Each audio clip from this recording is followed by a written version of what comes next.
Bonjour, Patrice Weissheimer, je suis conseiller d'éducation populaire et de jeunesse pour le ministère Jeunesse et Sport. Je suis co-secrétaire général au syndicat d'éducation populaire UNSA. Et donc aujourd'hui, pour nous, la fraternité, c'est quelque chose qui résonne à la fois dans notre culture professionnelle dans le champ de l'éducation populaire et à la fois dans les mandats qu'on peut porter au niveau du syndicat d'éducation populaire. Alors pourquoi ça résonne? Parce que pour nous, derrière fraternité, on met trois choses.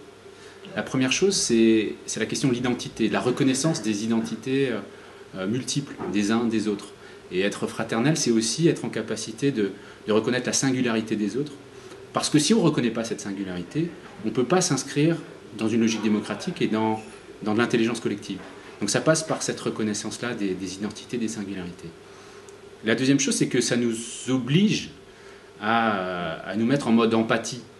Et si le Code de l'éducation aujourd'hui est censé faire en sorte que l'éducation nationale éduque à l'empathie, éduque aux émotions, malheureusement aujourd'hui c'est pas le cas. Et on a coutume de dire qu'on est aujourd'hui dans une société d'analphabètes émotionnels.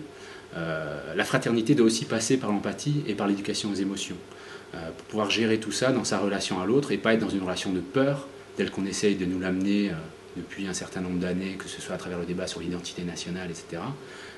Voilà, donc il y a un vrai enjeu là-dessus. Et la troisième chose pour laquelle ça parle pour nous, c'est parce que quand on est dans l'éducation populaire, de fait, on s'inscrit dans des logiques de solidarité.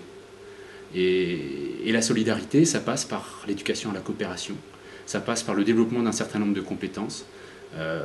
À titre personnel, j'ai pu travailler pendant 1 an au Conseil de l'Europe sur le référentiel de compétences pour une culture de la démocratie, où on retrouve tout ce dont on vient de parler là. L'éducation aux émotions, l'éducation à la coopération, la reconnaissance des droits de l'homme dans la charte universelle et donc de toutes les identités. Voilà, donc pour nous la fraternité, évidemment, ça résonne. Retrouvez toutes nos vidéos sur notre page Facebook UNSA Éduc Secteur Société ou sur notre chaîne YouTube UNSA Éducation.